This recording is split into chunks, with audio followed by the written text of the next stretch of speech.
Good evening, folks. This is BelGeode, and we are here at the New England Air Museum in front of the Igor Sikorsky Memorial Exhibit. I wanted to come back here this year because last year I really didn't get too good video footage of it, but basically this entire section is dedicated to Igor Sikorsky and his work. So there's a timeline where it goes through all of his projects, his seaplane projects, his helicopter projects, and so on and so forth. And a good portion of his helicopters are also represented here. See, like right here, we have the S-58 Seabat. Very ugly bird, but also very rugged, very dependable, and very famous. Used to be an 80s TV show that utilized this bird. I think it was called Riptide, if I'm not too mistaken. I could be wrong. It's been a while since I've watched 80s TV. But yeah, that is the Seabat. And let me read what it says at the bottom while attempting to hold the camera steady. It says the Sikorsky Model S-58, first flown in March 1954, served with all military branches of the United States and foreign militaries and in commercial applications as well. More than 20 years later, many were still in service, some having been converted to the S-58T turbine-powered version. This aircraft served as a search and rescue utility aircraft with Navy Squadron VX-6 in Antarctica. And then it goes on to say 1,820 S-58s were built. That is a behemoth. Not gonna lie, folks, this is a monster. The size of that wheel there, that's about half my height right there. I am 6 foot. That's a 3-foot wheel. So yeah, we got a little bit of information on it here.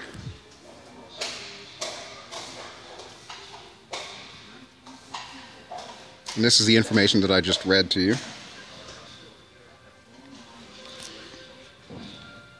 Okay. And let's take a quick look at the interior of the exhibit. So we go through Mr. Sikorsky's early life in Russia. Especially during the long winters when the coast is ice-bound. Oh, look at that tilt rotor. Helicopter passenger operations may provide the solution to the growing problem of congestion at major airports. I wonder how they got dispensation to fly through Washington, D.C. like that. Tomorrow's vertical takeoff and landing machines cut travel times significantly. This is true. So yeah, let's run across here and just take a look at everything that they've got. I'm not going to read all of it. I'll pick out some portions of it. For example, his name, Igor Ivanovich Sikorsky. He was born in Kiev in Ukraine on May 25th, 1889. He was the youngest member of a well-to-do family, and his early years were sheltered and carefree. It says his father was a doctor who specialized in psychology, a professor at the University of Kiev, and a recognized expert on acute mental disorders. Dr. Sikorsky wrote 10 books and amassed a library of 12,000 volumes. His mother, Zenaida, also attended medical school, but she gave up her career to devote time to her family. Art and music were her particular interests. There we go. Apparently he had sisters, Helen, Olga. That's pretty cool.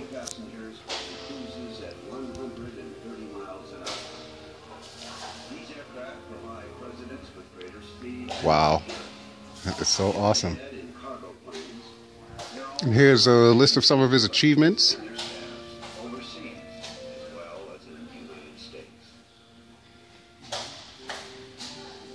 Measured by the number of helicopters used, agriculture ranks third behind air taxi and oil industry support. And on this side, this says his dedication to rescue, because of course that was what his helicopters were most famous for, saving lives. Sikorsky aircraft. What does this say?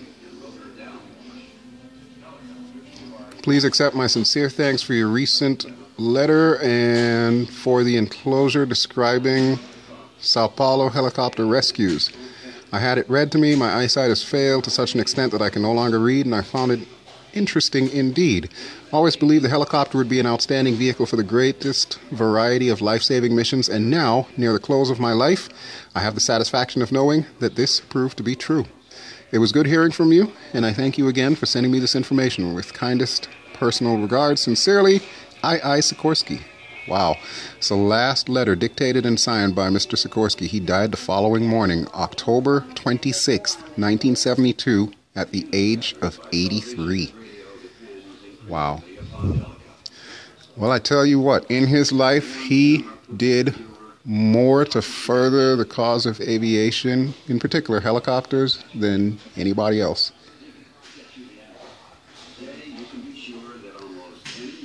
I'm guessing this was his home in Easton, Connecticut, and that is where he died in 1972.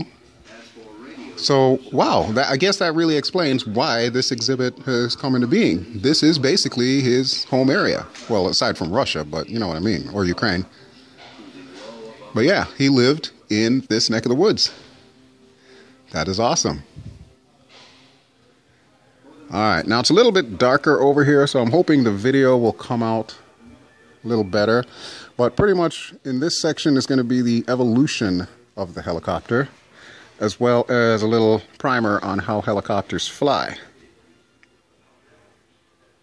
So there we go. I can probably read that real quick here. Helicopter flies by being lifted into the air by a large propeller or rotor. The rotor hub contains a compact and precise control system to adjust the pitch or angle of the rotor blades as they turn above the helicopter.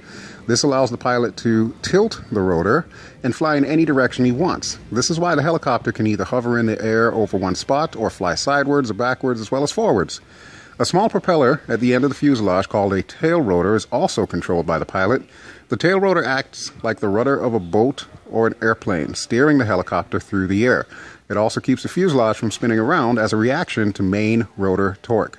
Even if the engine stops, the pilot can glide the helicopter down with the rotors turning like a windmill while he looks for a spot to land. This is called auto-rotation and allows helicopters to land more gently than a parachute jumper. So there you go. And I was actually teaching FlightSim guy earlier because he's here with me. And we were very, very fortunate to be able to sit in the cockpit of the Bell Huey that we've got in this museum. That was awesome. Let me tell you, DCS, Eagle Dynamics, you get some huge, huge props from me because, yeah, I pretty much prepared my entire life to sit in that cockpit. I couldn't start the helicopter, but I'm pretty sure if I wanted to, I knew exactly how to do it. And it was amazing sitting in that thing. Still no sign of the Tomcat, though. From my understanding, it is in storage. So somebody done lied to me because they told me it was here, and that was one of the major reasons why I came here. But with that having been said, I am actually pretty impressed just seeing everything here about Mr. Sikorsky.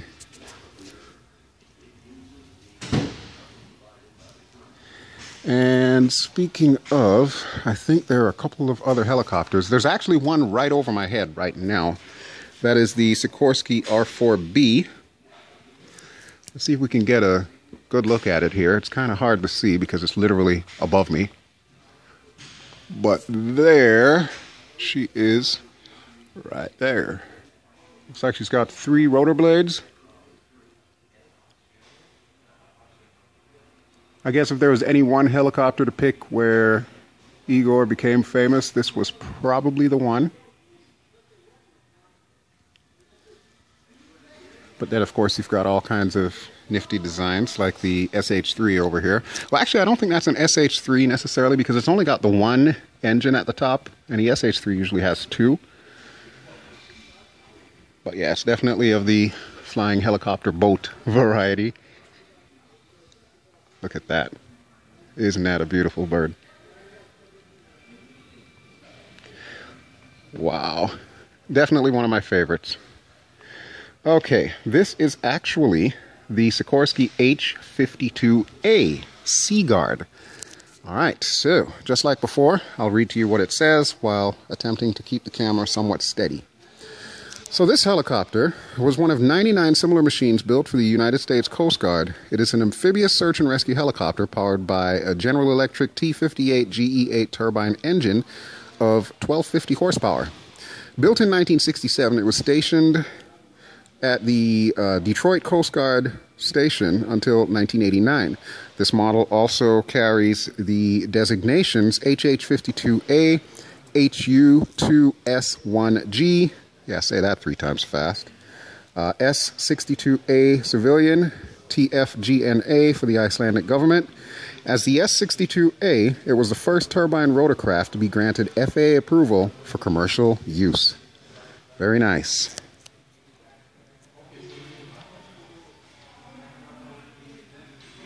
But it still looks like an SH3, which, of course, it is related to. There's trademark folding blades. Awesome stuff. And then on this side, we've got another little Sikorsky Helo. This is the S59. Now this one is tiny. I'm actually taller than this, I believe. Well, maybe not. Yeah, it's just about 6 foot. But that's pretty nifty too. Let me see if I can sneak my camera in here.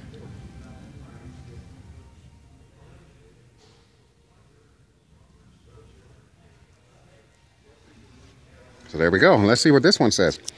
In 1953, the U.S. Army awarded a contract to Sikorsky Aircraft for the experimental conversion of their H-18 or S-52 helicopter from piston to turbine power. The new craft was designated XH-39 by the Army and S-59 by Sikorsky. A total of 3 aircraft were produced. In 1954, one of the XH-39s set the helicopter world speed record of 156 miles per hour. And later, the helicopter altitude record of 24,500 feet. This example, the only S-59 that was produced, was used for company demonstrations. It's powered by a Continental Turbomeca Artust II XT51T3. Very nice. And as you can see on the door, established world speed records. 156 miles per hour on August 26, 1954. Altitude 24,500 feet on October 17th, 1954. So it looks like 1954 was a good year. And there's another little guy over here. I am assuming this is a drone helicopter. Yes, it is. It's a Gyrodyne QH-50C. This is a drone.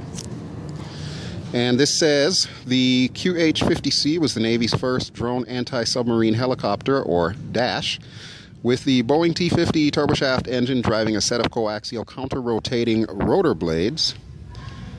The unmanned helicopter could be launched from a destroyer or other ship and guided by remote control to its target, where it would deliver a payload of depth charges or homing torpedoes and then return to base.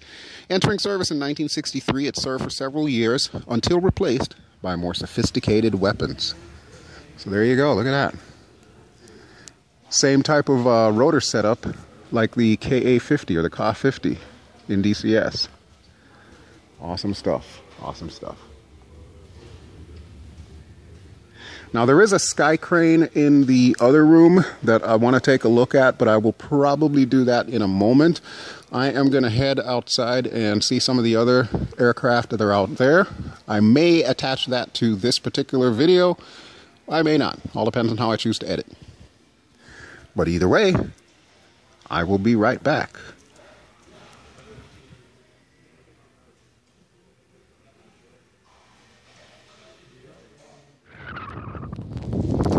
Alrighty folks, this is the Douglas F-14 Sky Crane. That's a mouthful, let me tell you. It's one of those fighters that really, I guess you would say, is short-lived. Really didn't spend too much time in active service in the Navy. But we'll read what it says here. I noticed they've got the cockpit all blacked out there. Looks like some kind of paint on it. Alright, it says 1958.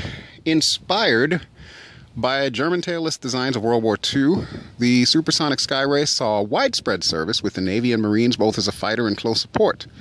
It set several world speed and climb records in the mid-1950s and was the only Navy fighter to serve with North American Air Defense Command, otherwise known as NORAD. Powered by Pratt & Whitney J57 with afterburner, 420 Skyrays were produced, serving into the 1960s. This was the 107th aircraft. And there goes American. And there's FlightSim guy. So yeah, let's take a closer look at the Skyray here. Pretty sure either AlphaSim or Vertavia has a model of this available. They seem to have models of all of this era's aircraft.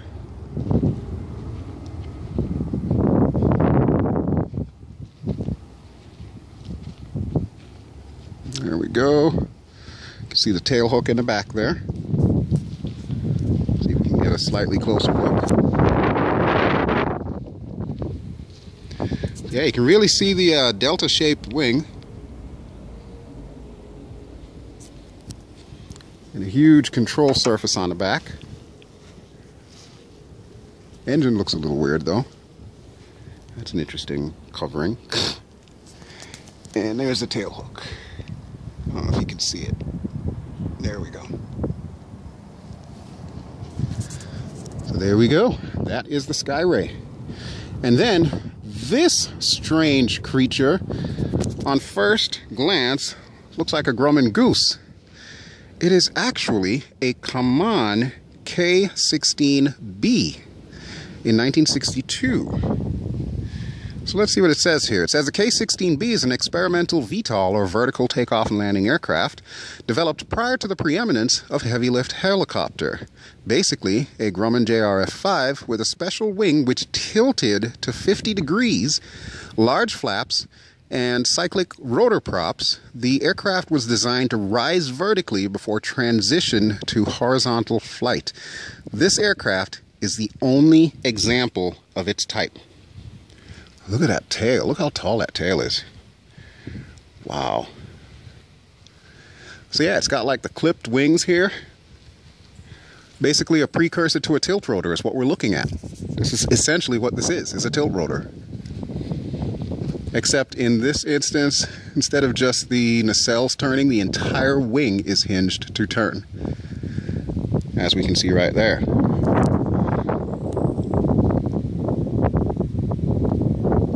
Take a quick Kodak moment here. Oh, look at that. The bird seems to like it.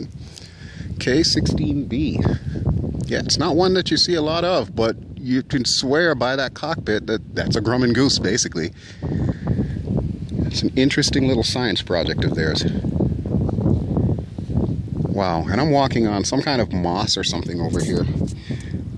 Dude, this feels like walking on cushions. What in the hell? Sorry, I'm getting distracted by moss.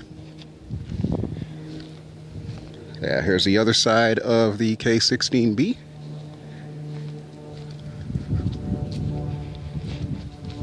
Very nice, very nice. So folks, I got a little bit of a problem here. I was promised the Tomcat, and unfortunately the Tomcat is not on display. It is in one of these two hangars back here, either that one or that one. If I had to guess, it's probably in the newer of the two. But suffice to say, I can't get in there. So, I don't know, I might have to beg and plead and cry and do all kinds of stuff and throw money at people to see if they can let me go in there and see that damn Tomcat. Because that's my major thing. That's why I came here. I want to see the Tomcat. Although, this bird directly ahead you should recognize, because I did a Vietnam era episode on it. This is, of course, the A3. Or is it the A2? You know, I forget. It's been so long since I've done the episode. We're going to walk over there anyway, so I'll tell you when I get to it. Okay, so we're a little bit closer, and yes, it is, in fact, an A3 Sky Warrior. Alright, so there's a little bit of a blurb in the front, so we'll take a look at this. Like I said, you might remember this one. I did a Vietnam era episode on this one several months ago. still stands as one of the heaviest birds to ever land on a carrier. Matter of fact, let's read the blurb. It says, designed in the late 1940s, the A-3 was then the world's heaviest carrier-borne jet strategic bomber, capable of carrying conventional or nuclear bombs. It had a crew of 3, and variants were used for electronic countermeasures, reconnaissance, navigation training, and as in-flight tankers. It was powered by 2 Pratt & Whitney J57 turbojets. There we go. And man, is it big. It is large. It is very large. Can you imagine trying to bring that sucker in on a carrier deck? That's just craziness. But yes, she is in fact a big beefy bird. Alright, so moving right along, this looks like a COD type aircraft, carrier on board delivery. This one of course says US Army, so clearly it's not Navy. Ah, here we go. So this is the de Havilland C-7A Caribou, 1962. It's got a face only a mother could love. The C-7A was one of 159 used by the U.S. Army for both cargo and troop transport. It is a STOL, or short takeoff and landing aircraft, designed to be extremely rugged and could operate on unimproved landing surfaces of less than 1,000 feet. It could carry up to 4 tons of cargo, 32 fully equipped combat troops, or 20 patient litters. Rear doors facilitated quick loading and unloading and could be opened in the air for dropping paratroopers. It is powered by 2 Pratt & Whitney R2000 engines. This aircraft had been assigned to the Connecticut Aviation Classification Repair Activity Depot in Groton. Its flight to the museum in 1991 was the last flight of a C-7 in U.S. military service. Wow. Yeah, it's definitely a big bird.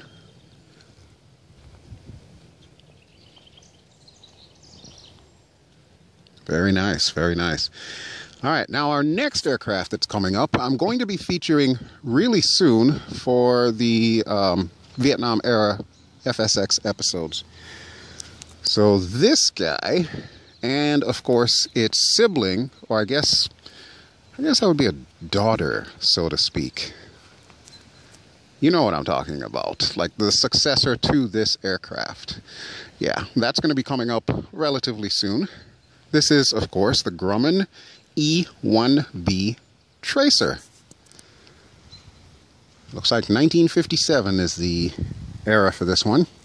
The E-1B is an airborne early warning aircraft from a large family, which also includes the S-2 Tracker, the C-1 Trader, and others. Powered by 2 Wright R-1820 engines, it carried a crew of 4 and could operate from any Navy aircraft carrier.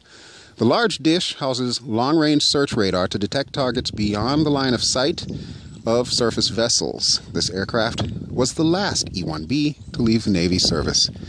And it looks like it's seen better days. Definitely looks like it has seen better days.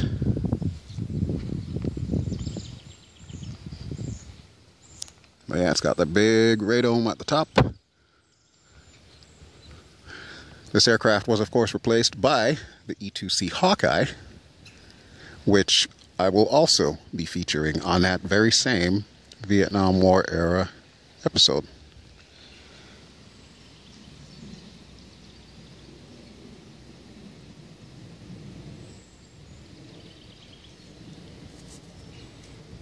All right, and then the last bird that we have over here.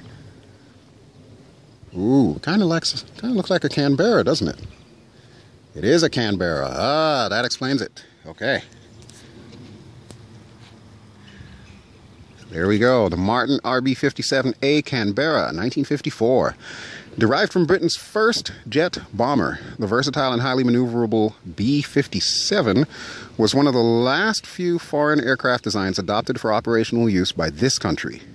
With Wright J65 turbojets replacing their English counterparts, it adapted readily to various roles, including the unusual low-altitude bombing system, or LABS, for nuclear bombing. Despite World War II technology, it served with distinction for more than 3 decades, including service throughout the Vietnam conflict. So there you go. I might have to include this in my Vietnam era series. I want to say Vertavia probably has a copy of this too. What can I say? Vertavia has everything. Except they still won't bring any more aircraft over to X-Plane. I understand the reasoning. Basically, they don't have anyone to code for it, but yeah, it's been long enough. I'm sure you can find someone. Hell, I'd volunteer to do it if I knew how to do it. So yeah, there we go. That is a Canberra. And that is pretty much everything that we have in the backyard of the museum. Oh, well, I guess I missed out on that one over there. So let's hop over, we'll take a quick look, and then we'll head back inside and begin to wrap things up.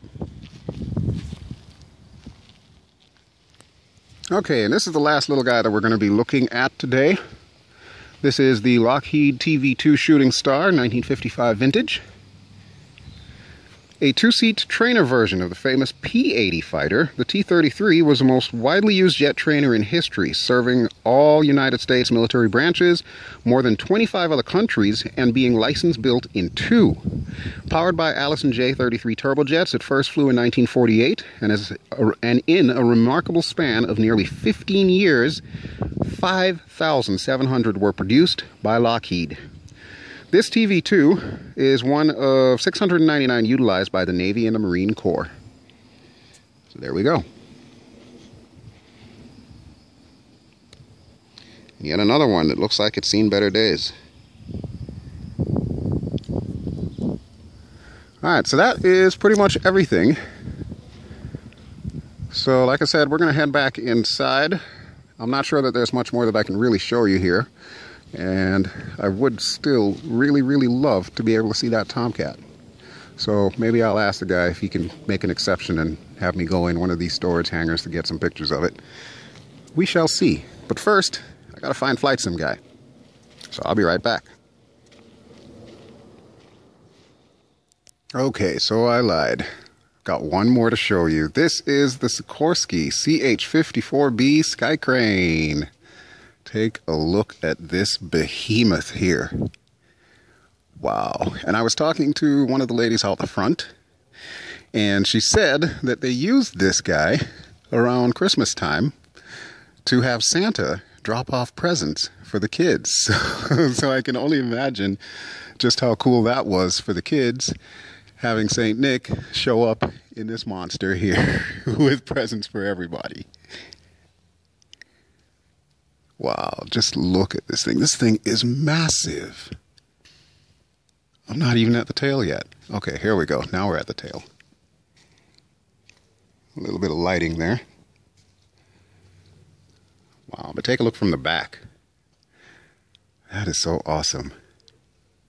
So yeah, somebody can sit in the back there to operate all the various cranes, winches, and so on and so forth.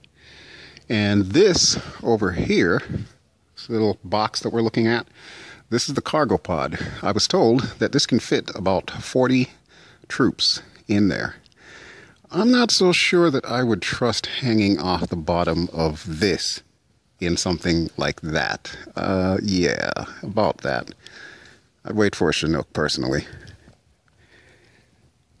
Now, unfortunately, they don't have any Chinooks on display here. However, back at the airport, there is actually a Chinook base there. So if I'm lucky, I might be able to catch one. But before we leave, let me read to you what it says at the bottom.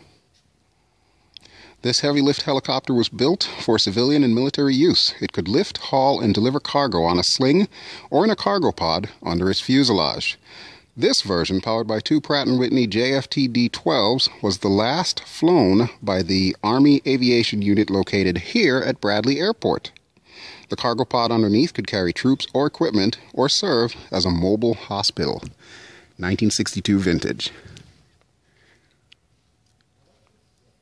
Quite the monster indeed. Alright, but no luck with the Tomcat, so I guess that will have to do it for now. I'll probably try again next year for FlightSimCon.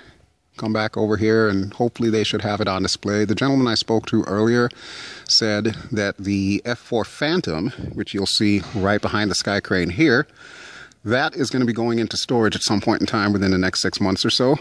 and it should be replaced by the F-14 Tomcat. Of course, I won't have any more vacation days to travel back out here to come see her. So unfortunately, VF-143 gets away from me, so I'll have to wait for it to come to DCS, or I'll just have to hop back into FSX, into Valkyrie. Alright, but for now, that will do it for my little tour. Oh, I did get to sit inside the Huey earlier. You can see it back there with its rotating beacon. So yeah, I do have some pictures that I'll be popping up in the interim. So there we go. So that is the New England Air Museum, folks. Beautiful, beautiful place to visit. Highly recommend, if you're ever in Windsor Locks, come out and see this place. You will be glad you did. All right, but I'm going to be signing off now. So this is BelGeode, and I have been taking you on a tour of the New England Air Museum. If you like what you've seen, please feel free to give me a like. Don't forget to subscribe if you haven't already done so. And I will catch you back at the convention for more fun in a few. Alrighty, folks. Ciao.